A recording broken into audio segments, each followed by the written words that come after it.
Mayor of the City of Albany. Albany is a center of government, education, and healthcare. It is also a city of diverse historic neighborhoods and is home to more than 98,000 residents. Our city faces many of the challenges that Governor Cuomo is tackling with the Upstate New York Gaming Economic Development Act. 1 in 4 of our residents and more than 1 in 3 of our children live below the poverty level.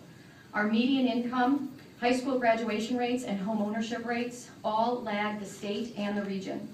For many of our residents, the jobs provided by a casino in close proximity to Albany hold the promise of transporting them out of poverty. Others are concerned that a nearby casino will lead to economic hardship as dollars leave the city and as social costs associated with problem gambling take their toll. As mayor, I have listened to the concerns of our residents, businesses, and cultural institutions. And I also commissioned a study of the potential impact of a nearby casino on the City of Albany.